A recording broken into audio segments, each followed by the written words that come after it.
Salam alaikum, Azul, bonsoir.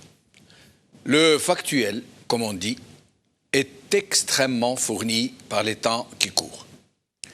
Complication de la crise avec le Maroc, la sortie gravissime de son représentant auprès de l'ONU, l'affaire Pegasus, les manœuvres militaires de l'armée algérienne et ses exercices tactiques dont personne n'ignore qu'ils visent le même Maroc.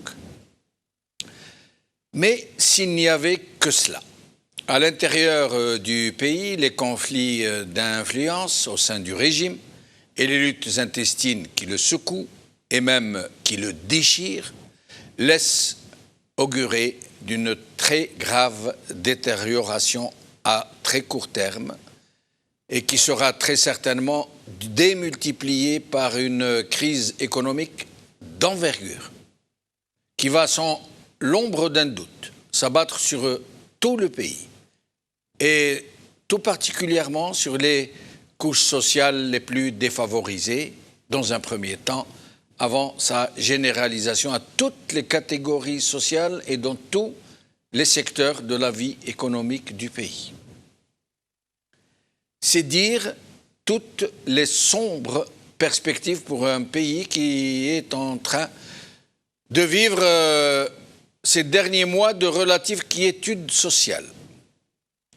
Et ce n'est pas être un oiseau de mauvais augure que de le dire, bien au contraire, puisque ces alertes que lancent des observateurs et d'autres, des militants et d'autres, n'ont pour seul souci que de s'y préparer, pour éviter d'en devenir l'otage impuissant, le jouet entre les mains de forces qui ne vont certainement pas bouder une telle aubaine pour eux, pour déstabiliser davantage la situation et pouvoir enfin perpétrer contre ce pays tous ces complots qui sommeillent en attendant d'être réactivés.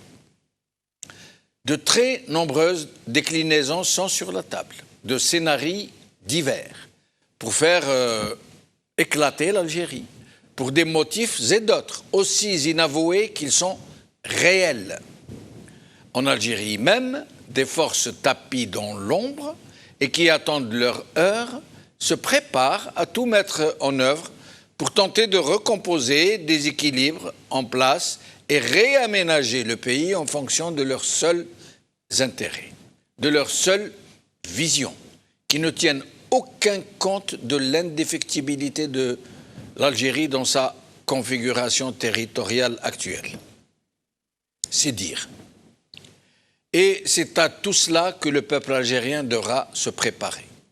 Très vite, très fort, dans l'urgence, dans une sorte d'union sacrée entre tous les Algériens, tant qu'il est encore temps.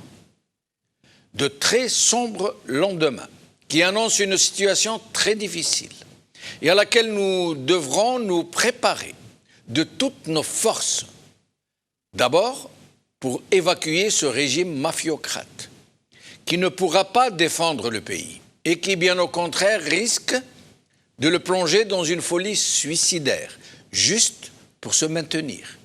Et une crise économique majeure, comme tout le monde le sait, qui va bouleverser de fond en comble la quiétude sociale relative de la société algérienne, qui va la toucher dans son quotidien, déjà très pénible, qui va plonger des millions d'Algériens dans une précarité à peine imaginable, et nous ne pouvons pas ne pas le dire, parce que ce serait mettre la tête sous le sable, ce serait casser le thermomètre en pensant que cela ferait tomber la fièvre.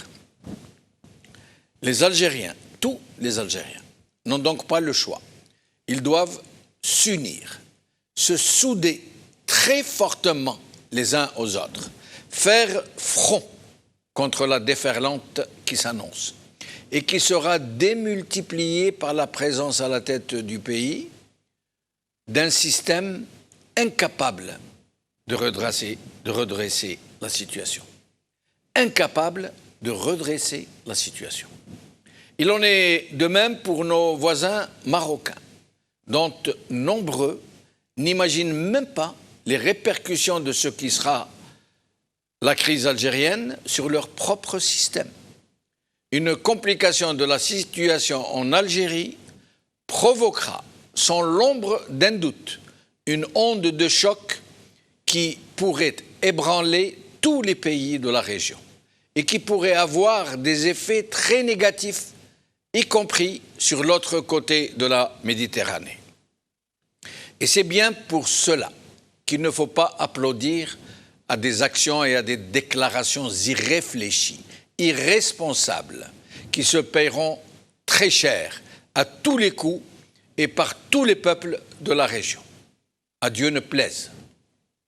En attendant, et en cette occasion d'un Eid al-Adha dont nombreux sont ceux qui disent que c'est une bien triste fête, en pleine pénurie d'eau, en pleine canicule, en pleine répression du Hirak, et à un moment crucial où des forces et d'autres s'engouffrent dans la situation pour tenter de la compliquer davantage, encore plus qu'elle ne l'est déjà.